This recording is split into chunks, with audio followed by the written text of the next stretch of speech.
So, hello everybody. Hope everyone's doing well today. Wow, did you see episode 1 of season 2?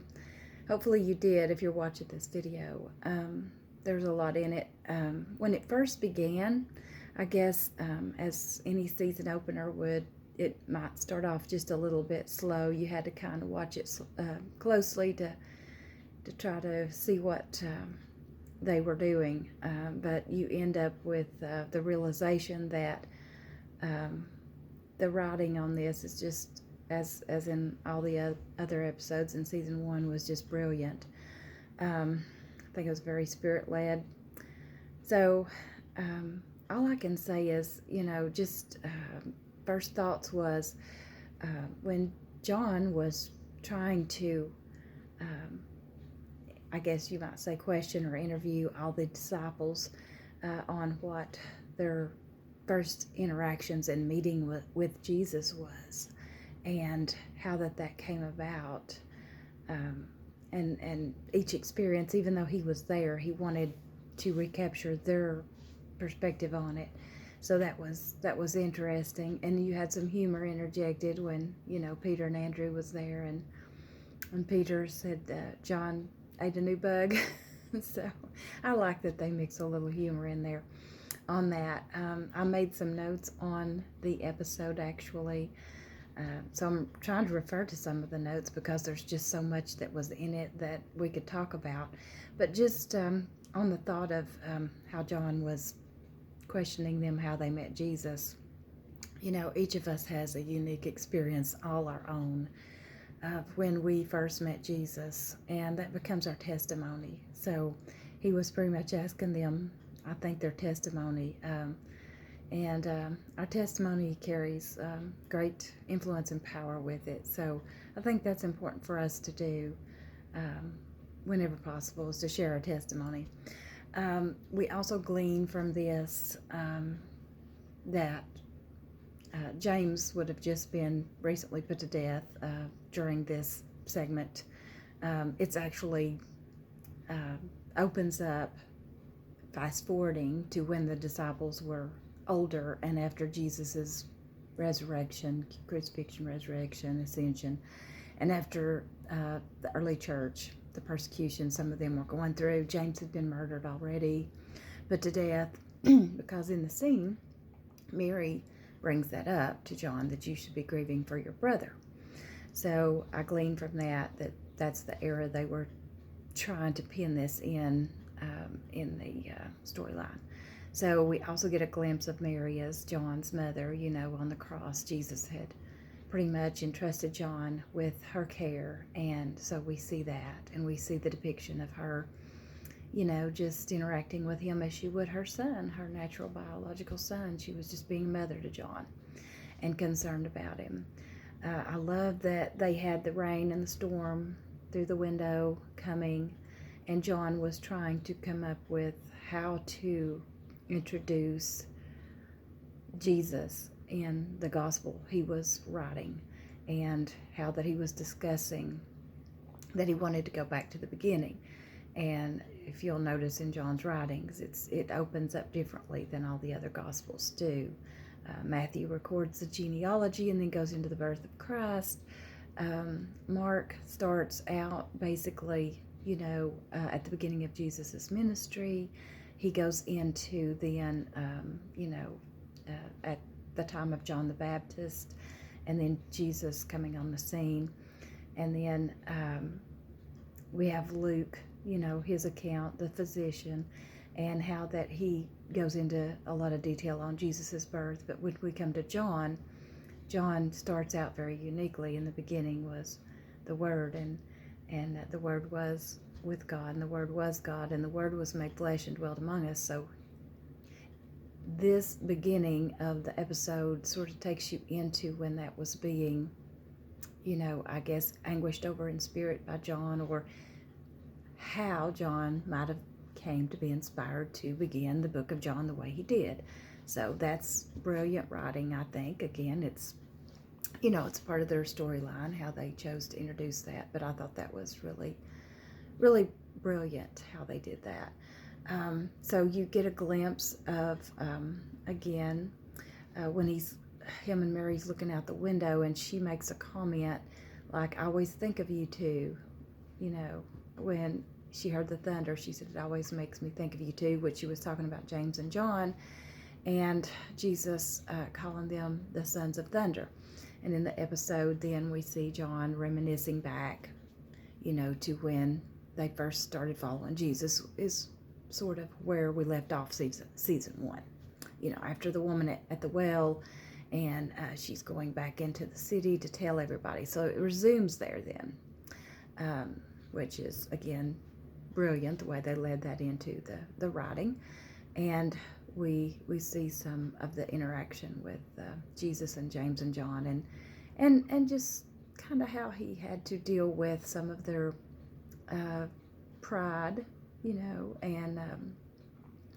and how he taught them some important lessons about, we're here to sow seeds, we're not here to burn bridges, and but he also laughed with them, and it showed, again, a brilliant human side to Jesus. And so I also noticed Fatima. She's back in there, the woman at the well, and her excitement.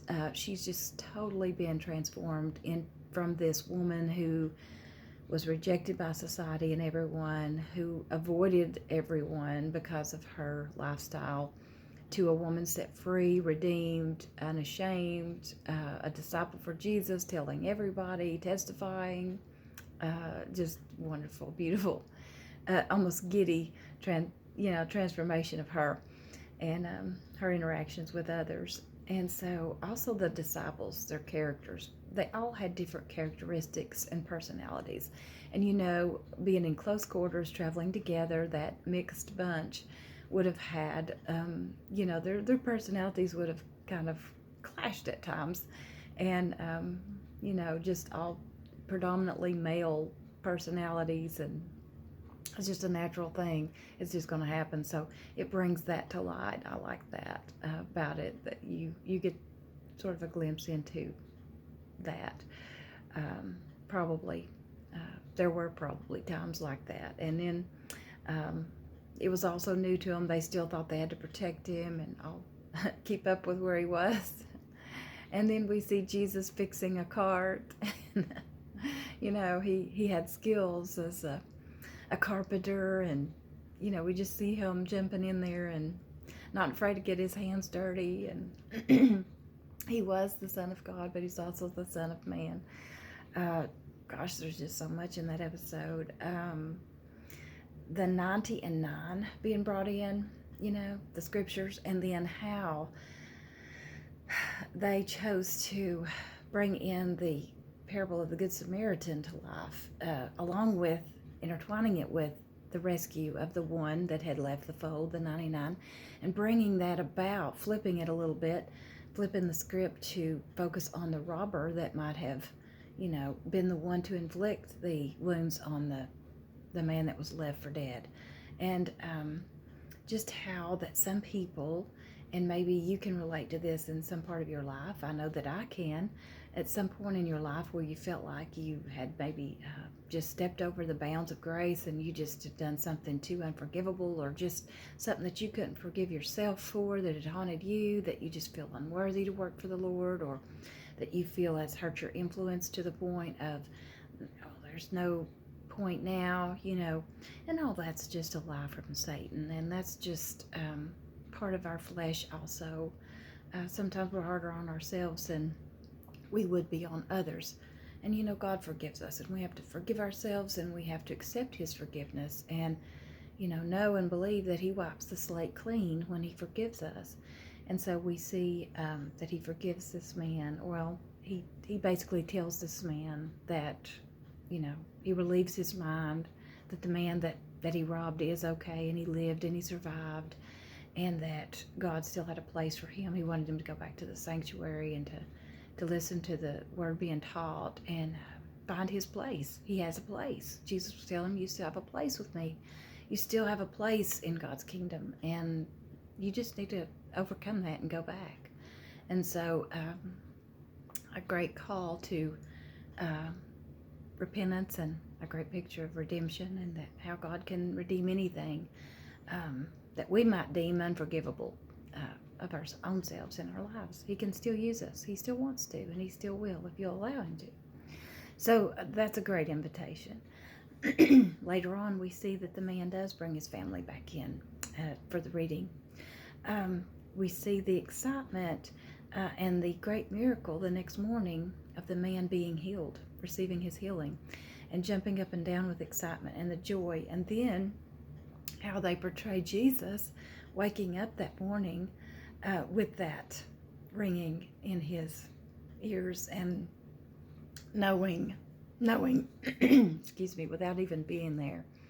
The miracle had occurred and they were joyous over it. So don't you think when God blesses us and does something for us and we're just so overwhelmed with his spirit and his power and what he's blessed us with in our lives, he feels that and he rejoices with us in heaven. It even says the angels rejoice in heaven. Jesus even brings that line out in this episode, how Jesus, the angels in heaven rejoice over one sinner that repents. It's one of my favorite scriptures of all times. Just to picture that. Wow. So we see this man healed. We also see the first rejection, I guess, that you can see in this series, where the little lady's father that comes with Thomas, the owner of the vineyard, he pretty much honestly rejects Jesus to his face. And so that's powerful and hard at the same time to see Jesus and knowing Jesus. You could just see on his expression how that, it grieved his heart.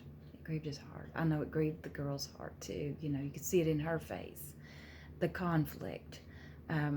So it brings up conflict that sometimes we encounter with maybe our own family or close friends when we choose to follow Jesus and they don't, and they reject him, or they're just not embracing it, and it brings some separation sometimes.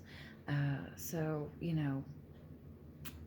it can divide, but sometimes in a good way.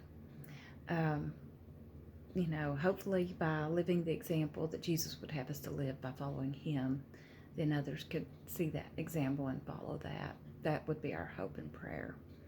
So I'm sure the man who received the healing, again, he felt unworthy of that healing.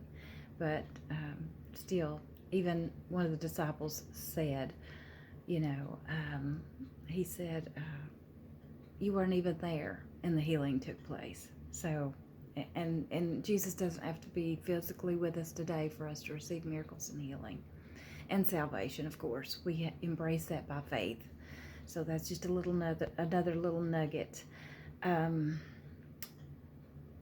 then, goodness, Fatima's husband, when he opens the door for them to stay the night.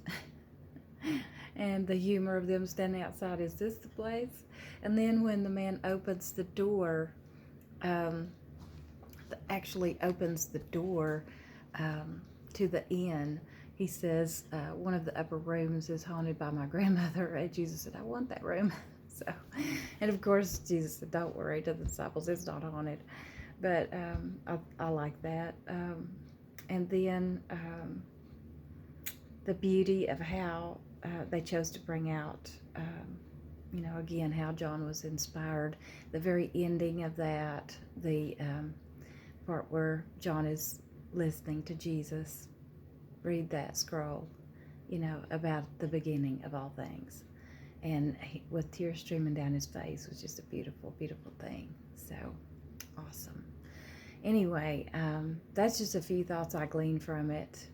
I don't know if they'll continue to stream these episodes on Facebook or not. I wasn't expecting them to stream the first episode of season 2, but that was a blessing. And I hope you got to see it. If you didn't and you don't have the app yet, or don't have a way to stream it on your TV, I hope you'll watch it in the Christian Candle. I'm not sure if they'll take that down or leave it up on their Facebook wall for very long, or YouTube. But I do encourage you to get the app And I do encourage you, if you don't have a streaming device or smart TV, that you get a streaming device. They're very inexpensive. So if you've got a flat screen TV, you can get a streaming device for very inexpensive through Amazon or at Walmart. And if I could learn to work one, you can too. I know you can. So it's a blessing to watch it on TV with your family. Me and my husband and son watched it last night together, and we was very excited to be able to do that together as a family. So anyway, so I love to hear your thoughts and what you really enjoyed the most about the episode. So I've enjoyed doing these videos with you, and I hope you'll continue to watch The Chosen. If they do air any more streaming, we may do more of these. We'll just have to wait and see. So if not, I've enjoyed doing these with you, sharing my little discussions, and hope you've enjoyed them as well. Have a blessed day, friends. Bye.